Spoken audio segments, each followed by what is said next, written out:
Galitaanka maskaxda ee haweeney ayaa fikirkeeda u beddela hadal wakhtiga dhabta ah.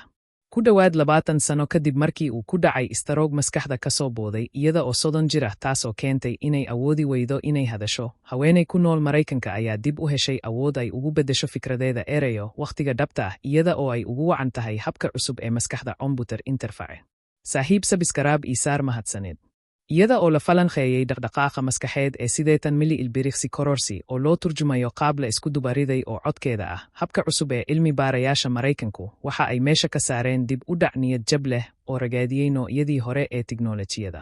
Awooda uu jidhkeenu u leeyahay inuu ku xidhiidho dhawaaqyada marka aynu u malaynayno inay tahay hawl aynu inta badan u qaadano si fudud.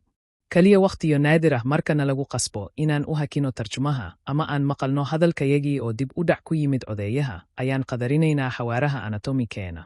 Shakhsiyaadka awooda qaabaynta dhawaaqa laga jaray xarumaha hadalka ee maskaxdooda, ha ahaato xaalado ay ka mid yihiin amyotrophic lateral sclerosis ama nabarada qaybaha halista ah ee habdhiska neerfayaasha, implants maskaxda oo lagu daray software khaas ah ayaa ballan qaaday heshiis cusub oo nolosha ah.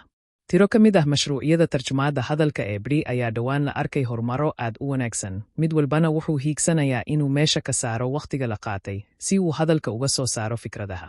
Inta badan hababka jira waxay u baahan yihiin qayb dhammaystiran oo qoraal ah in la tixgeliyo ka hor inta uusan software ku qeexin macnihiisa, taas oo si weyn u jiidi karta ilbiriqsiyada u dhexeeya bilaabista hadalka iyo dhawaaqa. Ma aha oo kaliya tani mid aan dabiici ahayn, waxay sidoo kale ku noqon kartaa niyad jab iyo raaxo la'aan kuwa isticmaala nidaamka. Hagaajinta habaynta hadalka iyo daahitaanka codaynta waxay lama huraan u tahay wada sheekaysiga firfircoon iyo isgaadhsiinta hufan. Cilmi baarayaasha ka socda Jaamacadda California ee Berkeley iyo San Francisco ayaa ku qoray warbixintooda la daabacay. Tan waxaa ka mid ah xaqiiqda ah in hadalka uu u baahan yahay wakhti dheeri ah oo lagu ciyaaro iyo in isticmaalaha iyo dhegaystaha ay fahmaan codka la isku dubariday, ayaa ay sharaxday kooxda oo uu hogaaminayo Jaamacadda California Berkeley injineer xisaabinta Kaylo Littlejohn. Waxa intaa ka sii badan, hababka jira badidoodu waxay ku tiirsan yihiin howlwadeenka tababarka interfaceka isagoo si cad u dhex maraya dhaqdhaqaaqyada codaynta. Shakhsiyaadka aan shaqayn ama had iyo jeer ay ku adag tahay inay hadlaan, bixinta software-ka dejinta xogta ku filan waxay ku noqon kartaa caqabad. Si looga gudbo labadan caqabadood, cilmi baarayaashu waxay tababareen isku xidhka neerfaha ee 4 toddobood jirka ah ee dabacsan, barashada qoto dheer ee waxqabadka kortaxka dareenka halka ay si aamusnaan ah uga hadashay hal eber weedho gaar ah oo ka kooban erayo ka badan hal eber erey.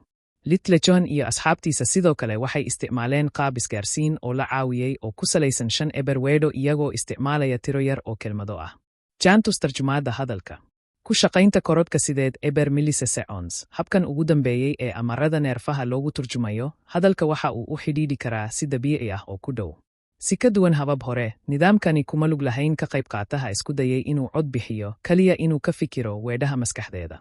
Nidaamka habayntiisa labada hab ee isgaadhsiinta ayaa ahayd mid muhiim ah, iyada oo celceliska tirada erayada daqiiqadii loo turjumay in ku dhow 2 laab qaabkii hore.